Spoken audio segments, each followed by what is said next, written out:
Cheese ಚೆನ್ನಾಗಿದೆ.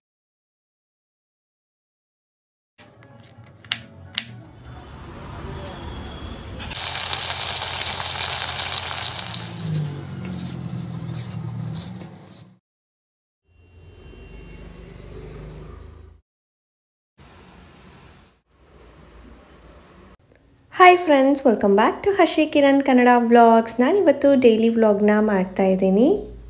So ಇದು ನನ್ನ ಡೈಲಿ ರೋಟೀನ್. ಫಸ್ಟು ಎದ್ದ ತಕ್ಷಣ ಹಾಲು ಕಾಯಿಸ್ಬೇಕು, ಬಿಕಾಸ್ ಬೇಬಿಗೆ ಬೆಳಗ್ಗೆ ಎದ್ದ ತಕ್ಷಣ ಹಾಲು ಕೊಡಬೇಕು. ಆ್ಯಂಡ್ ಹಾಗೆ ಹಾಲು ಕಾಯೋಕ್ಕಿಟ್ಟು ನಾನಿಲ್ಲಿ ಡಿಟಾಕ್ಸ್ ಡ್ರಿಂಕ್ನ ಮಾಡ್ತಾಯಿದ್ದೀನಿ. ಇದಕ್ಕೆ ನೆಲ್ಲಿಕಾಯಿ, ಪುದೀನ ಸೊಪ್ಪು, ಹಾಗೆ ಶುಂಠಿ, ನಿಂಬೆ ಹಣ್ಣಿನ ರಸ ಹಾಗೆ ಪಿಂಕ್ ಸಾಲ್ಟ್ನ ಉಪಯೋಗಿಸ್ಕೊಂಡು ನಾನಿವತ್ತು ಡಿಟಾಕ್ಸ್ ಡ್ರಿಂಕ್ನ ಮಾಡ್ತಾಯಿದ್ದೀನಿ.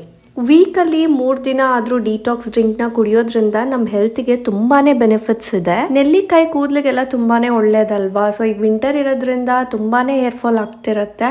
ಸೊ ಆದ್ದರಿಂದ ಇದನ್ನೇ ಉಪಯೋಗಿಸ್ಕೊಂಡು ಇವತ್ತು ಡಿಟಾಕ್ಸ್ ಡ್ರಿಂಕ್ನ ಮಾಡ್ತಾಯಿದ್ದೀನಿ. ಇದನ್ನೆಲ್ಲ ಹಾಕ್ಕೊಂಡು 1 ಗ್ಲಾಸ್ ನೀರು ಹಾಕ್ಕೊಂಡು ಚೆನ್ನಾಗಿ ಗ್ರೈಂಡ್ ಮಾಡ್ಕೋಬೇಕು. ನಾರ್ಮಲ್ ಮಿಕ್ಸಿಯಲ್ಲೇ ನಾನು ಮಾಡ್ಕೊತಾ ಇದ್ದೀನಿ. ಈ ಥರ ಸ್ಟ್ರೈನರಿಂದ ನೀಟಾಗಿ ಸೋಸ್ಕೋಬೇಕು. ಮಿಕ್ಕಿರೋ ಫೈಬರ್ನ ನೀವು ಹಾಗೆ ಬೇಕಾದರೂ ತಿನ್ಬೋದು, ಇಲ್ಲಾಂದರೆ ಚಪಾತಿ ಇಲ್ಲ ಪರೋಟ ಏನಾದರೂ ಮಾಡ್ತಿರ್ತೀರಲ್ವ, ಅದ್ರ ಜೊತೆ ಮಿಕ್ಸ್ ಕೂಡ ಮಾಡ್ಕೋಬೋದು. ಬೇಬಿಗೆ ಹಾಲು ಕುಡಿಸಿ ಹಾಗೆ ನಾನು ಕೂಡ ಡಿಟಾಕ್ಸ್ ಡ್ರಿಂಕ್ನ ಕುಡಿದು ನಾನಿವತ್ತು ತಿಂಡಿನ ಪ್ರಿಪೇರ್ ಮಾಡ್ತಾಯಿದ್ದೀನಿ. ಬ್ರೇಕ್ಫಾಸ್ಟ್ಗೆ ನಾನಿವತ್ತು ಚಿತ್ರಾನ್ನ ಮಾಡ್ತಾಯಿದ್ದೀನಿ. ಚಿತ್ರಾನ್ನ ಪ್ಲೈನ್ ಆಗಿದ್ದರೆ ನಮ್ಮ ಮನೇಲಿ ಅಷ್ಟೊಂದು ಇಷ್ಟಪಡಲ್ಲ. ಸೊ ಆದ್ದರಿಂದ ನಾನಿವತ್ತು ಕ್ಯಾರೆಟ್ನ ಯೂಸ್ ಮಾಡಿಕೊಂಡು ಚಿತ್ರಾನ್ನ ಮಾಡ್ತಾಯಿದ್ದೀನಿ. ಕೆಲವರಿಗೆ ಚಿತ್ರಾನ್ನ ತುಂಬಾ ಇಷ್ಟ ಇರುತ್ತೆ, ಕೆಲವರಿಗೆ ಇಷ್ಟ ಇರಲ್ಲ. ಸೊ ಹಾಗೆ ಕಿರಣ್ಗೆ ಅಷ್ಟೊಂದು ಇಷ್ಟ ಆಗಲ್ಲ. ಬಟ್ ನಮ್ಮ ಮನೇಲಿ ಬೇಬಿಗೆ ಚಿತ್ರಾನ್ನ ಅಂದರೆ ತುಂಬಾ ಇಷ್ಟ. ಸೊ ಆದ್ದರಿಂದ ಈಗ ಮಕ್ಕಳಿಗೆ ಹಾಗೆ ಚಿತ್ರಾನ್ನ ಕೊಟ್ಟರು ಕೂಡ ಅವ್ರಿಗೆ ಅಷ್ಟೊಂದು ಇಷ್ಟ ಆಗಲ್ಲ. ಆದ್ದರಿಂದ ಈ ಥರ ಏನಾದರೂ ಒಂದು ತರಕಾರಿನ ಅದರಲ್ಲಿ ಮಿಕ್ಸ್ ಮಾಡಿ ಕೊಟ್ಟರೆ ನೋಡೋಕ್ಕೂ ಚೆನ್ನಾಗಿ ಅನ್ಸುತ್ತೆ, ಮತ್ತು ಅವ್ರಿಗೆ ತಿನ್ನೋಕೆ ಕೂಡ ಖುಷಿ ಅನ್ಸುತ್ತೆ. ಸೊ ಇವತ್ತು ಚಿತ್ರಾನ್ನ ಅಲ್ವಾ, ಕಿರಣಿಗೆ ಅಷ್ಟೊಂದು ಇಷ್ಟ ಆಗಲ್ಲ. ಸೊ ಅವ್ರು ತುಂಬಾ ಕಡಿಮೆ ತಿಂತಾರೆ. ಆದ್ದರಿಂದ ನಾನು ಇವತ್ತೊಂದು ಸ್ಮೂತಿ ಕೂಡ ಮಾಡೋಣ ಅಂತ ಹೇಳಿ ಹಾಲು ಕಾಯಿಸ್ಕೊಂಡಿದ್ನಲ್ಲ, ಅದಕ್ಕೆ ಖರ್ಜೂರ ಹಾಗೆ ಅಂಜೂರನ ಹಾಕ್ಕೊಂಡಿದ್ದೀನಿ. ಹಾಗೆ ಬಾದಾಮಿನ ನೈಟೇ ನೆನೆಸಿಟ್ಕೊಂಡಿದ್ದೆ. ಒಂದು 6 ಬಾದಾಮಿನ ಸಿಪ್ಪೆ ತೆಗೆದು ಆ್ಯಡ್ ಮಾಡ್ಕೊಂಡಿದ್ದೀನಿ. ಅದ್ರ ಜೊತೆ ದ್ರಾಕ್ಷಿನ ಕೂಡ ಹಾಕಿಟ್ಕೊಂಡಿದ್ದೀನಿ. ಸೊ ಹಾಲು ಬಿಸಿ ಇರುತ್ತಲ್ವಾ, ತಣ್ಣಗಾಗಲಿ ಅಂತ ಒಂದು ಬಟ್ಲಿಗೆ ಹಾಕಿಟ್ಟಿದ್ದೆ. ಸೊ ಅದಕ್ಕೇನೆ ಇದನ್ನೆಲ್ಲ ಹಾಕಿ ಇಟ್ಕೊಂಡಿದ್ದೀನಿ. ಹಾಗೆ ನಾನು ಚಿತ್ರಾನ್ನ ಕೂಡ ರೆಡಿ ಮಾಡ್ಕೊಂಡಿದ್ದೀನಿ. ಒಂದು ಈರುಳ್ಳಿನ ಚಿಕ್ಕದಾಗಿ ಕಟ್ ಮಾಡ್ಕೊಂಡಿದ್ದೀನಿ. ಹಾಗೆ 1 ಮೆಣಸಿನ್ಕಾಯಿ, ಅರ್ಧ ನಿಂಬೆಹಣ್ಣು, ಸ್ವಲ್ಪ ಕೊತ್ತಂಬರಿ ಸೊಪ್ಪು, ಕರ್ಬೇವಿನ ಸೊಪ್ಪು, ಹಾಗೆ ಕಡಲೆ ಬೀಜ, ಸ್ವಲ್ಪ ಸಾಸಿವೆ, ಜೀರಿಗೆ, ಉದ್ದಿನ ಬೇಳೆ ಹಾಗೆ ಕಡಲೆಬೇಳೆನ ನಾನಿಲ್ಲಿ ರೆಡಿ ಮಾಡ್ಕೊಂಡಿದ್ದೀನಿ. ಅದ್ರ ಜೊತೆ ಅರ್ಧ ಕ್ಯಾರೆಟ್ನ ನಾನು ಈ ಥರ ಚೆನ್ನಾಗಿ ತುರ್ಕೊಂಡಿದ್ದೀನಿ. ಒಂದು ಬಾಣಲಿ ಇಟ್ಕೊಂಡಿದ್ದೀನಿ. ಈ ಬಾಣಲಿಗೆ ನಾನು 2 ಸ್ಪೂನಷ್ಟು ಎಣ್ಣೆನ ಆ್ಯಡ್ ಮಾಡ್ಕೊಂಡಿದ್ದೀನಿ. ಎಣ್ಣೆ ಬಿಸಿ ಆದಮೇಲೆ ಸ್ವಲ್ಪ ಕಡಲೆ ಬೀಜನ ಚೆನ್ನಾಗಿ ಫ್ರೈ ಮಾಡ್ಕೋಬೇಕು. ಇದು ಫ್ರೈ ಮಾಡಿ ನಾನು ಸಪ್ರೇಟಾಗಿ ತೆಗೆದಿಟ್ಕೊಬಿಡ್ತೀನಿ. ಆ್ಯಂಡ್ ಅದೇ ಎಣ್ಣೆಗೆ ಸಾಸಿವೆ, ಜೀರಿಗೆ, ಕಡಲೆಬೇಳೆ ಹಾಗೆ ಉದ್ದಿನ ಬೇಳೆನ ನಾನಿಲ್ಲಿ ಹಾಕ್ಕೊಂಡು ಚೆನ್ನಾಗಿ ಫ್ರೈ ಮಾಡ್ಕೊತಾ ಇದ್ದೀನಿ. ಇದೆಲ್ಲ ಚೆನ್ನಾಗಿ ಫ್ರೈ ಆದಮೇಲೆ ಇದಕ್ಕೇನೆ ಒಂದು 6 ಬೆಳ್ಳುಳ್ಳಿನ ಜಜ್ಜಿ ಹಾಕ್ಕೊಂಡಿದ್ದೀನಿ. ಹಾಗೆ 1 ಹಸಿಮೆಣಸಿನ್ಕಾಯಿ, ಸ್ವಲ್ಪ ಕರ್ಬೇವಿನ ಸೊಪ್ಪನ್ನ ಹಾಕಿ ಚೆನ್ನಾಗಿ ಫ್ರೈ ಮಾಡ್ಕೊಂಡಿದ್ದೀನಿ. ಈಗ ಫ್ರೈ ಆದಮೇಲೆ ಆನಿಯನ್ನ ಕಟ್ ಮಾಡಿ ಇಟ್ಕೊಂಡಿದ್ವಲ್ಲ, ಅದನ್ನು ಕೂಡ ಇದರಲ್ಲಿ ಹಾಕಿ ಚೆನ್ನಾಗಿ ಫ್ರೈ ಮಾಡ್ಕೋಬೇಕು. ಆನಿಯನ್ ಎಲ್ಲ ಸ್ವಲ್ಪ ಚೆನ್ನಾಗಿ ಫ್ರೈ ಆಗ್ತಿದೆ ಅನ್ನೋವಾಗ ನಾವು ಕ್ಯಾರೆಟ್ನ ತುರಿದಿಟ್ಕೊಂಡಿರ್ತೀವಲ್ಲ, ಅದನ್ನ ಕೂಡ ಇದರಲ್ಲಿ ನಾವು ಆ್ಯಡ್ ಮಾಡ್ಕೋಬೇಕು. ನಾವು ಚಿಕ್ಕವರಿದ್ದಾಗ ತರಕಾರಿ ಎಲ್ಲ ಚೆನ್ನಾಗಿ ತಿಂತಾ ಇರಲಿಲ್ಲ ಅಂತ ಹೇಳ್ಬಿಟ್ಟು ನಮ್ಮಮ್ಮ ಈ ಥರ ಯಾವುದಾದ್ರೂ ಕ್ರಿಯೇಟಿವ್ ಮೆಥಡಲ್ಲಿ ತಿನ್ನಿಸ್ಬೇಕು ಅಂತ ತುಂಬಾ ಟ್ರೈ ಮಾಡ್ತಾಯಿದ್ರು. ಸೊ ಇವಾಗ ನನಗೂ ಅದೇ ಹ್ಯಾಬಿಟ್ ಆಗಿಬಿಟ್ಟಿದೆ. ನನ್ನ ಬೇಬಿಗೆ ಹೆಲ್ತಿಯಾಗಿ ತಿನ್ನಿಸ್ಬೇಕು, ವೆಜಿಟೇಬಲ್ಸ್ ಎಲ್ಲ ಜಾಸ್ತಿ ತಿನ್ನಿಸ್ಬೇಕು ಅಂತ ಹೇಳಿ ನಾನು ಏನೇ ಅಡುಗೆ ಮಾಡಿದ್ರು ಈ ಥರನೇ ಮಾಡೋಕ್ಕೆ ಟ್ರೈ ಮಾಡ್ತೀನಿ. ನೀವು ಕೂಡ ಚಿತ್ರಾನ್ನ ಮಾಡುವಾಗ ಈ ಥರ ಕ್ಯಾರೆಟ್ನ ಆ್ಯಡ್ ಮಾಡಿ. ತುಂಬಾ ನೋಡೋಕ್ಕೂ ಚೆನ್ನಾಗಿರುತ್ತೆ, ಹಾಗೆ ಟೇಸ್ಟ್ ಕೂಡ ತುಂಬಾ ಚೆನ್ನಾಗಿರುತ್ತೆ.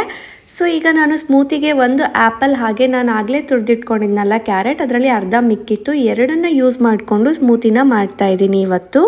ಸೊ ಮಕ್ಕಳು ಏನೇ ತರಕಾರಿ ಇದ್ದರೂ ತಿನ್ನಲ್ಲ ಅಂತೆಲ್ಲ ಹೇಳ್ತಿರ್ತಾರೆ ಪೇರೆಂಟ್ಸು. ಸೊ ಈ ಥರ ಎಲ್ಲ ಮಾಡಿಕೊಟ್ರೆ ಅವರಿಗೂ ತುಂಬಾ ಇಷ್ಟ ಆಗುತ್ತೆ. ಸೊ ನಾನು ಆಗಲೇ ಎಲ್ಲ ನೆನೆಸಿಟ್ಟಿದ್ನಲ್ವಾ, ಸೊ ಅದನ್ನೆಲ್ಲ ನಾನು ಮಿಕ್ಸಿ ಜಾರಿಗೆ ಹಾಕ್ಕೊಂಡು ಚೆನ್ನಾಗಿ ಗ್ರೈಂಡ್ ಮಾಡ್ಕೊತಾ ಇದ್ದೀನಿ. ಸೊ ಇದೇನು ತುಂಬ ತೆಳ್ಳಗಿರಲ್ಲ, ಸ್ಮೂತಿ ಅಂದರೆ ಸ್ವಲ್ಪ ಥಿಕ್ನೆಸ್ ಆಗೇ ಇರುತ್ತೆ. ಮಕ್ಳಿಗೆ ಕೂಡ ಇದು ತುಂಬಾ ಹೆಲ್ತಿ ಇರುತ್ತೆ, ಬಿಕಾಸ್ ನಾವು ಯಾವುದೇ ಶುಗರ್ ಆಗಲಿ ಏನೂ ಆ್ಯಡ್ ಮಾಡಿರಲ್ಲ. ಆ್ಯಂಡ್ ಇವಾಗ ಚಿತ್ರಾನ್ನ ಕೂಡ ರೆಡಿಯಾಗಿದೆ. ಚಿತ್ರಾನ್ನ ಗೊಜ್ಜು ತಣ್ಣಗಾದ್ಮೇಲೆ ನಾನು ಅದಕ್ಕೆ ಅರ್ಧ ನಿಂಬೆಹಣ್ಣ ಹಿಂಡ್ಕೊಂಡು ಅನ್ನ ಫಸ್ಟೇ ಮಾಡ್ಕೊಂಡಿದ್ದೆ. ಸೊ ಅದಕ್ಕೆ ಚೆನ್ನಾಗಿ ಮಿಕ್ಸ್ ಮಾಡಿಕೊಂಡು ಈಗ ಬ್ರೇಕ್ಫಾಸ್ಟ್ನ ರೆಡಿ ಮಾಡ್ಕೊಂಡಿದ್ದೀನಿ. ಸೊ ಇದೊಂದು ಹೆಲ್ತಿ ಬ್ರೇಕ್ಫಾಸ್ಟ್ ಬೆಳಗ್ಗೆಗೆ ರೆಡಿಯಾಗಿದೆ. ನಾನಿವತ್ತು ಮನೇಲೇ ಸಿಂಪಲ್ಲಾಗಿ ಚಿಕನ್ ಬಾರ್ಬಿಕ್ಯೂನ ಹೇಗೆ ಮಾಡೋದು ಅಂತ ತೋರಿಸ್ತಾ ಇದ್ದೀನಿ. ಇದಕ್ಕೆ ನಾನು 1/4 kg ಚಿಕನ್ನ ತೊಗೊಂಡಿದ್ದೀನಿ. ಇದಕ್ಕೆ 2 ಸ್ಪೂನಷ್ಟು ಮೊಸರನ್ನ ಹಾಕ್ಕೊಂಡಿದ್ದೀನಿ. ಹಾಗೆ ಅರ್ಧ ಸ್ಪೂನಷ್ಟು ಶುಂಠಿ ಬೆಳ್ಳುಳ್ಳಿ ಪೇಸ್ಟ್, ಚಿಟಿಕೆ ಅರಿಶಿನ, 1 ಸ್ಪೂನಷ್ಟು ಉಪ್ಪು, 1 ಸ್ಪೂನಷ್ಟು ಅಚ್ಕಾರದ ಪುಡಿ ಹಾಗೆ ಅರ್ಧ ಸ್ಪೂನಷ್ಟು ಪೆಪ್ಪರ್ ಪೌಡರ್ನ ನಾನಿಲ್ಲಿ ಆ್ಯಡ್ ಮಾಡಿಕೊಂಡು ಚೆನ್ನಾಗಿ ಮಿಕ್ಸ್ ಮಾಡ್ಕೊತಾ ಇದ್ದೀನಿ. ಇದೆಲ್ಲ ಚೆನ್ನಾಗಿ ಮಿಕ್ಸ್ ಆದಮೇಲೆ 1 ಸ್ಪೂನಷ್ಟು ನಿಂಬೆ ಹಣ್ಣಿನ ರಸನ ಕೂಡ ಆ್ಯಡ್ ಮಾಡಿಕೊಂಡು ಚೆನ್ನಾಗಿ ಮಿಕ್ಸ್ ಮಾಡ್ಕೋಬೇಕು. ಇದೆಲ್ಲ ಮಾಡಾದಮೇಲೆ ನಾವು 20 ನಿಮಿಷ ಇದನ್ನು ಮ್ಯಾರಿನೇಟ್ ಆಗೋಕ್ಕೆ ಬಿಟ್ಬಿಡಬೇಕು. ನಾನಿವತ್ತು ಬೇಳೆ ಸಾರನ್ನ ಸಿಂಪಲ್ಲಾಗಿ ಹೇಗೆ ಮಾಡೋದು ಅಂತ ಕೂಡ ತೋರಿಸ್ತಾ ಇದ್ದೀನಿ. ಇದಕ್ಕೆ ನಾನು ತೊಗರಿ ಬೇಳೆ, ಮೈಸೂರು ಬೇಳೆ ಹಾಗೆ ಹೆಸರು ಬೇಳೆ 3 ಥರದ ಬೇಳೆನ ಯೂಸ್ ಮಾಡಿಕೊಂಡು ಸಾಂಬಾರನ್ನ ಮಾಡ್ತಾಯಿದ್ದೀನಿ. ಕಿರಣ್ಗೆ ತಿಳಿ ಸಾರು ಅಥವಾ ರಸಮ್ ಈ ಥರದ್ದೇನು ಸಾಂಬಾರು ಅವ್ರಿಗೆ ಇಷ್ಟ ಆಗೋದಿಲ್ಲ. ಸೊ ಆದ್ರಿಂದನೇ ಇವತ್ತು ಚಿಕನ್ ಬಾರ್ಬಿಕ್ಯೂ ಕೂಡ ಮಾಡ್ತಾ ಇದ್ದೀನಿ. ಆ್ಯಂಡ್ ಅದ್ರ ಜೊತೆ ನಾನು ರೀಸೆಂಟಾಗಿ ಸ್ಟಾರ್ಟ್ ಮಾಡ್ಕೊಂಡಿರೋ ಹ್ಯಾಬಿಟ್ ಏನಂದರೆ ಡೈಲಿ ವೆಜಿಟೇಬಲ್ಸ್ನ ತಿನ್ನಲೇಬೇಕು ಅಂತ. ಸೊ ನಾವೇನು ಹ್ಯಾಬಿಟ್ನ ಸ್ಟಾರ್ಟ್ ಮಾಡ್ಕೊತೀವೋ ಅದನ್ನು ನೋಡಿನೇ ಮಕ್ಕಳು ಕೂಡ ಕಲಿತಾರೆ ಅಲ್ವಾ. ಸೊ ಅದರಿಂದ ನಾವು ತಿನ್ನೋದನ್ನ ನೋಡಿ ಬೇಬಿ ಕೂಡ ಇದನ್ನೇ ಫಾಲೋ ಮಾಡಬೇಕು ಹ್ಯಾಬಿಟ್ ಆಗಿ ಅಂತ ಹೇಳ್ಬಿಟ್ಟು ನಾನು ಈ ಹ್ಯಾಬಿಟ್ನ ಸ್ಟಾರ್ಟ್ ಮಾಡ್ಕೊಂಡಿದ್ದೀನಿ.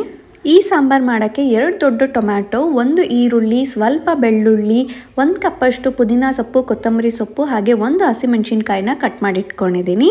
ಸೊ ಈಗ ಬೇಳೆ ಎಲ್ಲ ಚೆನ್ನಾಗಿ ವಾಶ್ ಮಾಡ್ಕೊಂಡ್ಮೇಲೆ ನಾವು ಕಟ್ ಮಾಡ್ಕೊಂಡಿರುವಂಥ 2 ಟೊಮ್ಯಾಟೊ, 1 ಈರುಳ್ಳಿನ ನಾನಿಲ್ಲಿ ಹಾಕ್ಕೋತಾ ಇದ್ದೀನಿ.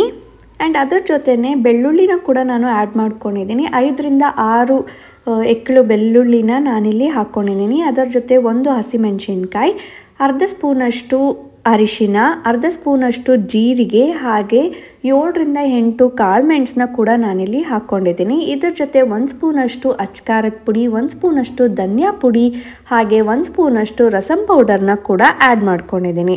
ಇದಕ್ಕೆ ರುಚಿಗೆ ತಕ್ಕಷ್ಟು ಉಪ್ಪು ಹಾಗೆ ಸ್ವಲ್ಪ ಹುಣಸೆಹಣ್ಣು ಹಾಗೆ 1.5 ಗ್ಲಾಸಷ್ಟು ನೀರನ್ನ ಹಾಕಿ ಮತ್ತು ಕಟ್ ಮಾಡಿ ಇಟ್ಕೊಂಡಿರುವಂಥ ಪುದೀನ ಸೊಪ್ಪು, ಕೊತ್ತಂಬರಿ ಸೊಪ್ಪನ್ನ ಕೂಡ ಹಾಕಿ 3 ವಿಷಲ್ ಮಾಡ್ಕೋಬೇಕು. ಸೊ ಕುಕ್ಕರ್ ಮುಚ್ಚಾದ್ಮೇಲೆ ನಾನೀಗ ತರಕಾರಿ ಎಲ್ಲ ಕಟ್ ಮಾಡಿ ಇಟ್ಕೊಂಡಿದ್ದೀನಿ. ಇದಕ್ಕೆ ಬೀನ್ಸ್, ಕ್ಯಾರೆಟ್ ಹಾಗೆ ಬಟಾಣಿನ ನಾನಿವತ್ತು ತೊಗೊಂಡಿದ್ದೀನಿ. ಇದ್ರ ಜೊತೆ ನೀವು ಬೇರೆ ತರಕಾರಿಗಳನ್ನ ಕೂಡ ಆ್ಯಡ್ ಮಾಡ್ಕೋಬೋದು. ಕಾರ್ನ್ ಆಗಿರ್ಬೋದು, ಬ್ರಾಕ್ಲಿ ಎಲ್ಲನೂ ಕೂಡ ನೀವು ಆ್ಯಡ್ ಮಾಡ್ಕೋಬೋದು. ಸೊ ನಮ್ಮನೇಲಿ ಸ್ಟೀಮರ್ ಇಲ್ಲ, ಸೊ ಆದ್ದರಿಂದ ನಾನು ಕಡುಬಿನ ತಪ್ಪಲೆನೇ ಯೂಸ್ ಮಾಡಿಕೊಂಡು ತರಕಾರಿಗಳನ್ನ ಚೆನ್ನಾಗಿ ಸ್ಟೀಮ್ ಮಾಡ್ಕೊತಾ ಇದ್ದೀನಿ. ಡೈಲಿ ನಾವು ಯಾವುದಾದ್ರೂ ಒಂದು ರೀತಿಯಲ್ಲಿ ವೆಜಿಟೇಬಲ್ಸ್ನ ತೊಗೋಬೇಕು, ಅದು ತುಂಬಾ ಒಳ್ಳೆಯದು. ಸೊ ಆದ್ದರಿಂದ ನಾನು ಈ ಹ್ಯಾಬಿಟ್ನ ಸ್ಟಾರ್ಟ್ ಮಾಡ್ಕೊಂಡಿದ್ದೀನಿ. ಸೊ ಇಷ್ಟೆಲ್ಲ ಕೆಲಸ ಮಾಡೋ ಅಷ್ಟೊತ್ತಿಗೆ 20 ಮಿನಿಟ್ಸ್ ಆಗಿದೆ. ಸೊ ಚಿಕನ್ ಕೂಡ ಮ್ಯಾರಿನೇಟ್ ಆಗಿರುತ್ತೆ. ಸೊ ಇವಾಗ ನಾನೊಂದು ಪಾತ್ರೆಯಲ್ಲಿ 1 ಸ್ಪೂನಷ್ಟು ಎಣ್ಣೆ ಹಾಕಿ ಮ್ಯಾರಿನೇಟ್ ಆಗಿರೋ ಚಿಕನ್ನೆಲ್ಲ ನಾನು ಇದಕ್ಕೆ ಟ್ರಾನ್ಸ್ಫರ್ ಮಾಡ್ಕೊತಾ ಇದ್ದೀನಿ. ಸೊ ಉಪ್ಪು, ಖಾರದ ಪುಡಿ ಎಲ್ಲನೂ ನಾವು ಆಲ್ರೆಡಿ ಹಾಕಿ ಮ್ಯಾರಿನೇಟ್ ಮಾಡಿರೋದ್ರಿಂದ ಇದಕ್ಕೆ ನಾನು ಎಕ್ಸ್ಟ್ರಾ ಏನನ್ನೂ ಆ್ಯಡ್ ಮಾಡ್ತಾ ಇಲ್ಲ. ಆ್ಯಂಡ್ ನೀರನ್ನ ಕೂಡ ನಾನಿಲ್ಲಿ ಆ್ಯಡ್ ಮಾಡ್ತಾ ಇಲ್ಲ. ಚಿಕನ್ನ ಆಯಿಲಲ್ಲೇ ಸ್ವಲ್ಪ ಚೆನ್ನಾಗಿ ಫ್ರೈ ಮಾಡ್ಕೋಬೇಕು. ಇದರಲ್ಲೇ ನೀರು ಬಿಟ್ಕೊಳ್ಳುತ್ತೆ ನಾವು ಉಪ್ಪು ಆಲ್ರೆಡಿ ಹಾಕಿರೋದ್ರಿಂದ. ಸೊ ಚೆನ್ನಾಗಿ ಹಂಗೆ ಫ್ರೈ ಮಾಡ್ತಾ ಸ್ವಲ್ಪ ತಟ್ಟೆನ ಮುಚ್ಚಿಬಿಟ್ಟು ಕೂಡ ನಾವು ಇದನ್ನು ಚೆನ್ನಾಗಿ ಕುಕ್ ಮಾಡ್ಕೋಬೇಕು. ಆ್ಯಂಡ್ ಅವಾಗ ತಟ್ಟೆ ತೆಗ್ದುಬಿಟ್ಟು ಚೆನ್ನಾಗಿ ಫ್ರೈ ಮಾಡ್ಕೊತಾ ಇರಿ, ಇಲ್ಲಾಂದರೆ ತಲ ಹಿಡಿಯೋ ಚಾನ್ಸಸ್ ಇರುತ್ತೆ. ಸೊ ಇದೇ ನೀರೇ ನೋಡಿ ಎಷ್ಟು ನೀರು ಬಿಟ್ಕೊಂಡಿದೆ, ನಾನು ನೀರನ್ನೇ ಆ್ಯಡ್ ಮಾಡಿಲ್ಲ. ಸೊ ಈ ನೀರೆಲ್ಲ ಕಂಪ್ಲೀಟಾಗಿ ಡ್ರೈ ಆಗೋವರೆಗೂ ಚೆನ್ನಾಗಿ ಕುಕ್ ಮಾಡ್ಕೋಬೇಕು. ಚಿಕನ್ನ ಹಿಂಗೆ ಚೆನ್ನಾಗಿ ಕುಕ್ ಆಗೋಕ್ಕೆ ಬಿಟ್ಟು ಇವಾಗ ವಿಷಲ್ ಆಗಿದೆ, 3 ವಿಷಲ್ ಕುಕ್ಕರ್ದು. ಸೊ ಓಪನ್ ಮಾಡಿ ನೋಡಿದರೆ ಈ ಥರ ಕುಕ್ ಆಗಿದೆ. ಇದೆಲ್ಲ ಚೆನ್ನಾಗಿ ಕುಕ್ ಆದಮೇಲೆ ಇದನ್ನು ನೀವು ಮಿಕ್ಸಿಯಲ್ಲಿ ಹಾಕಿ ಗ್ರೈಂಡ್ ಕೂಡ ಮಾಡ್ಕೋಬೋದು, ಇಲ್ಲಾಂದರೆ ಸ್ಮ್ಯಾಶ್ ಕೂಡ ಮಾಡ್ಕೋಬೋದು. ನಾನು ಸ್ಮ್ಯಾಶ್ ಮಾಡ್ಕೊತಾ ಇದ್ದೀನಿ ಇವತ್ತು. ನೀರು ಸಪ್ರೇಟ್ ಹಾಗೆ ಬೇಳೆನ ಸಪ್ರೇಟ್ ಮಾಡಿಕೊಂಡು ಇದೆಲ್ಲ ಚೆನ್ನಾಗಿ ಸ್ಮ್ಯಾಶರಿಂದ ಸ್ಮ್ಯಾಶ್ ಮಾಡ್ಕೊತಾ ಇದ್ದೀನಿ. ನಾವು ಆವಾಗಲೇ ಸಪ್ರೇಟ್ ಮಾಡ್ಕೊಂಡಿದ್ವಲ್ಲ ಬೇಳೆದು ರಸ, ಸೊ ಅದನ್ನು ನಾನಿಲ್ಲಿ ಒಂದು ಪಾತ್ರೆಯಲ್ಲಿ ಹಾಕಿ ಇಟ್ಕೊಂಡಿದ್ದೀನಿ. ಆ್ಯಂಡ್ ಅದಕ್ಕೇ ಸ್ಮ್ಯಾಶ್ ಮಾಡಿ ಇಟ್ಕೊಂಡಿದ್ದಂಥ ಬೇಳೆನ ಕೂಡ ಆ್ಯಡ್ ಮಾಡ್ಕೊತಾ ಇದ್ದೀನಿ. ಇವಾಗ ನೀವು ಥಿಕ್ನೆಸ್ನ ನೋಡ್ಕೊಳ್ಳಿ, ನಿಮ್ಗೆ ಇಷ್ಟೇ ಸಾಕಾ ಇಲ್ಲ ಇನ್ನೂ ಸ್ವಲ್ಪ ತೆಳ್ಳಗೆ ಬೇಕಂದರೆ ಒಂದು ಸ್ವಲ್ಪ ನೀರನ್ನ ಆ್ಯಡ್ ಮಾಡಿಕೊಂಡು ಚೆನ್ನಾಗಿ ಮಿಕ್ಸ್ ಮಾಡ್ಕೊಳ್ಳಿ. ಆ್ಯಂಡ್ ಇದನ್ನು ಸ್ವಲ್ಪ ಕುದಿಯೋಕ್ಕೆ ಬಿಡಿ. ಆ್ಯಂಡ್ ಆಗ ಉಪ್ಪು ಮತ್ತು ನಿಮಗೆ ಏನಾದರೂ ಖಾರ ಬೇಕಾದರೆ ಆ್ಯಡ್ ಮಾಡ್ಕೊಳ್ಳಿ. ಇದಕ್ಕೆ ನಾನು 2 ಸ್ಪೂನಷ್ಟು ತೆಂಗಿನ ತುರಿನ ಆ್ಯಡ್ ಮಾಡ್ತಾಯಿದ್ದೀನಿ ಲಾಸ್ಟಲ್ಲಿ. ಸೊ ತೆಂಗಿನ ತುರಿ ಹಾಕಿದ್ಮೇಲೆ ಒಂದು ಕುದಿ ಬರೋವರೆಗೂ ವೆಯ್ಟ್ ಮಾಡಿ. ಆ್ಯಂಡ್ ಪಕ್ಕದಲ್ಲಿ ನಾನಿವಾಗ ಒಗ್ಗರಣೆಗೆ ರೆಡಿ ಮಾಡ್ಕೊತಾ ಇದ್ದೀನಿ. ಇಲ್ಲಿ ನಾನು 1 ಸ್ಪೂನಷ್ಟು ಆಯಿಲ್ನ ಹಾಕ್ಕೊಂಡಿದ್ದೀನಿ. ಒಗ್ಗರಣೆಗೆ ನಾನಿವತ್ತು ಒಣಮೆಣಸಿನ್ಕಾಯಿ, ಸಾಸಿವೆ ಹಾಗೆ ಕರ್ಬೇವಿನ ಸೊಪ್ಪನ್ನ ಯೂಸ್ ಮಾಡಿಕೊಂಡು ಒಗ್ಗರಣೆನ ಮಾಡ್ತಾಯಿದ್ದೀನಿ. ಎಣ್ಣೆ ಸ್ವಲ್ಪ ಬಿಸಿಯಾಗಿದ ತಕ್ಷಣ ಇವೆಲ್ಲ ಹಾಕಿ ಚೆನ್ನಾಗಿ ಫ್ರೈ ಆಗಬೇಕು. ಇದೆಲ್ಲ ಫ್ರೈ ಆಗ್ತಿದ್ದಂಗೆ ಸ್ಟವ್ನ ಆಫ್ ಮಾಡಿ ಇದಕ್ಕೆ ನಾನು 1/4 ಸ್ಪೂನಷ್ಟು ಅಚ್ಕಾರದ ಪುಡಿನ ಹಾಕ್ಕೊತಾ ಇದ್ದೀನಿ. ಸೊ ನಾವು ಈ ಥರ ಮಾಡೋದ್ರಿಂದ ಸಾಂಬಾರ್ ಕಲರ್ ಕೂಡ ತುಂಬಾ ಚೆನ್ನಾಗಿ ಕಾಣಿಸುತ್ತೆ. ಹಾಗೆ ಸಾಂಬಾರ್ ಟೇಸ್ಟ್ ಕೂಡ ಎನ್ಹಾನ್ಸ್ ಆಗುತ್ತೆ. ನೋಡ್ತಿದ್ದೀರಾ ಅಲ್ವಾ ಎಷ್ಟು ಚೆನ್ನಾಗಿದೆ ಕಲರ್ ಸಾಂಬಾರ್ದು ಅಂತ. ಆ್ಯಂಡ್ ನಾನು ಇವಾಗ ಒಂದು ಸೆಪ್ರೇಟ್ ಪಾತ್ರೆಯಲ್ಲಿ 1 ಸ್ಪೂನಷ್ಟು ಆಯಿಲ್ನ ಹಾಕ್ಕೊಂಡಿದ್ದೀನಿ. ಇದಕ್ಕೆ 4 ಬೆಳ್ಳುಳ್ಳಿನ ಚಿಕ್ಕ ಚಿಕ್ಕದಾಗಿ ಚಾಪ್ ಮಾಡಿ ಕೂಡ ಹಾಕ್ಕೊಂಡಿದ್ದೀನಿ. ಬೆಳ್ಳುಳ್ಳಿ ಎಲ್ಲ ಚೆನ್ನಾಗಿ ಫ್ರೈ ಆದಮೇಲೆ ನಾವು ಆಗಲೇ ಸ್ಟೀಮ್ ಮಾಡ್ಕೊಂಡಿದ್ವಲ್ಲ ಆ ತರಕಾರಿನ ನಾನಿಲ್ಲಿ ಮಿಕ್ಸ್ ಮಾಡ್ಕೊತಾ ಇದ್ದೀನಿ. ಇದಕ್ಕೆ ನಾವು ಇನ್ನೂ ಬೇರೆ ಬೇರೆ ತರಕಾರಿಗಳನ್ನ ಕೂಡ ಹಾಕ್ಕೊಂಡ್ರೆ ನೋಡೋಕ್ಕೂ ಚೆನ್ನಾಗಿರುತ್ತೆ, ತಿನ್ನೋಕ್ಕೂ ಚೆನ್ನಾಗಿರುತ್ತೆ. ಹೆಲ್ತಿ ಫುಡ್ನ ಇಷ್ಟಪಡೋರ್ಗಂತೂ ಇದು ತುಂಬಾ ಇಷ್ಟ ಆಗುತ್ತೆ. ಇದಕ್ಕೆ ಸೀಸನಿಂಗೋಸ್ಕರ ನಾನು ಆರಿಗ್ಯಾನೋ ಹಾಗೆ 1 ಸ್ಪೂನಷ್ಟು ಚಿಲ್ಲಿ ಫ್ಲೇಕ್ಸ್ನ ಯೂಸ್ ಮಾಡ್ತಾ ಇದ್ದೀನಿ. ಇವು ನಿಮ್ಮ ಹತ್ರ ಇಲ್ಲ ಅಂದರೆ ನೀವು 1 ಸ್ಪೂನಷ್ಟು ಉಪ್ಪು ಹಾಗೆ 1 ಸ್ಪೂನಷ್ಟು ಪೆಪ್ಪರ್ ಪೌಡರ್ನ ನೀವು ಹಾಕ್ಕೋಬೋದು. ಮಕ್ಕಳಿಗೆಲ್ಲ ಈ ಥರ ಕಲರ್ಫುಲ್ಲಾಗಿ ಮಾಡಿಕೊಡೋದ್ರಿಂದ ಅವರಿಗೂ ಕೂಡ ಇಷ್ಟ ಆಗುತ್ತೆ. ಇವಾಗ ನೋಡಿ ಚಿಕನ್ ಚೆನ್ನಾಗಿ ಕುಕ್ ಆಗಿದೆ, ನೀರೆಲ್ಲ ಕಂಪ್ಲೀಟಾಗಿ ಡ್ರೈ ಆಗಿದೆ, ಬರೀ ಎಣ್ಣೆ ಅಷ್ಟೇ ಬಿಟ್ಕೊಂಡಿದೆ. ಸೊ ಈಗ ನಾವು ಸ್ಟವ್ ಆಫ್ ಮಾಡಿಬಿಟ್ಟು ಗ್ರಿಲ್ಗೆ ರೆಡಿ ಮಾಡ್ಕೋಬೇಕು. ಚಿಕನ್ನ ಇವಾಗ ಸೈಡಲ್ಲಿ ಎತ್ತಿಟ್ಕೊಂಡು ಈ ಗ್ರಿಲ್ ಪ್ಲೇಟ್ ಇಟ್ಕೊಂಡು ಅದಕ್ಕೆ ಸ್ವಲ್ಪ ಎಣ್ಣೆನ ಹಚ್ಕೊತಾ ಇದ್ದೀನಿ. ಎಣ್ಣೆ ಅಥವಾ ತುಪ್ಪ ನಿಮಗೆ ಯಾವ್ದು ಕಂಫರ್ಟ್ ಅನಿಸುತ್ತೆ ಅದನ್ನು ನೀವು ಯೂಸ್ ಮಾಡ್ಕೋಬೋದು. ಸೊ ಈಗ ಚಿಕನ್ನ ನಾನಿಲ್ಲಿ ಇಟ್ಟು ಫ್ಲೇಮ್ನ ತುಂಬಾ ಲೋವಲ್ಲಿ ಇಟ್ಕೊಂಡಿದ್ದೀನಿ. ಸೊ ಎಣ್ಣೆ ಹಚ್ಚಿರೋದ್ರಿಂದ ಅದು ಆಲ್ಮೋಸ್ಟ್ ಜಾಸ್ತಿ ಆಗೇ ಆಗುತ್ತೆ. ಸೊ ನಿಧಾನಕ್ಕೆ ನಾವು ಈ ಥರ ಗ್ರಿಲ್ನ ಮಾಡ್ಕೋಬೇಕು. ತುಂಬ ಹಚ್ಬಿಟ್ರೆ ಸೀದೋದಂಗೆ ಅನಿಸ್ಬಿಡುತ್ತೆ, ನೀವು ಇನ್ನೊಂದು ತಿರುಗಿಸೋ ಅಷ್ಟೊತ್ತಿಗೆ ಇನ್ನೊಂದು ಸೀದೋಗ್ಬಿಡುತ್ತೆ. ಸೊ ಈ ಥರ ನಾನು ಗ್ರಿಲ್ ಚಿಕನ್ನ ಕೂಡ ರೆಡಿ ಮಾಡ್ಕೊಂಡಿದ್ದೀನಿ. ಸೊ ಇವಾಗ ನಾವು ಯಾವಾಗಲೂ ಒಂದೇ ಥರ ಕುಕ್ ಮಾಡ್ತಾಯಿದ್ರೆ ನಮಗೂ ತಿನ್ನೋಕ್ಕೆ ಬೋರ್ ಅನಿಸುತ್ತೆ. ಸೊ ಅವಾಗ ಏನಾದರೂ ಚೇಂಜ್ ಮಾಡ್ಕೊತಿದ್ರೆ ನಮಗೂ ಇಷ್ಟ ಆಗುತ್ತೆ ಅದು. ಸೊ ಆದ್ದರಿಂದ ನಾನು ಡಿಫ್ರೆಂಟಾಗಿ ಕುಕ್ ಮಾಡೋಕ್ಕೆ ಟ್ರೈ ಮಾಡ್ತಾಯಿದ್ದೀನಿ. ಹಾಗೆ ಇವತ್ತು ಸ್ವಲ್ಪ ಆಚೆ ಕೆಲಸ ಇತ್ತು ಅಂತ ಆಚೆ ಹೋಗಿದ್ವಿ. ಅಲ್ಲಿ ಲಸ್ಸಿ ಪ್ಲಸ್ ಅಂತ ಇತ್ತು. ಸೊ ಈ ಶಾಪ್ ನೋಡಿದ ತಕ್ಷಣ ಬೇಬಿ ಐಸ್ ಕ್ರೀಮ್ ಬೇಕು ಅಂತ ಹೇಳಿದ್ಲು. ಸೊ ಆದ್ದರಿಂದ ಇಲ್ಲಿ ಐಸ್ ಕ್ರೀಮ್ ಹಾಗೆ ಜ್ಯೂಸ್ನ ಕುಡ್ಕೊಂಡು ಹೋಗೋಣ ಅಂತ ಇಲ್ಲಿ ಬಂದ್ವಿ ನಾವಿವತ್ತು. ಚೆನ್ನಾಗಿದೆಯಾ ನಮಿಕಾ? ಐಸ್ ಕ್ರೀಮ್ ಹೇಗಿದೆ ಐಸ್ ಕ್ರೀಮ್ ಹೆಂಗಿದೆ?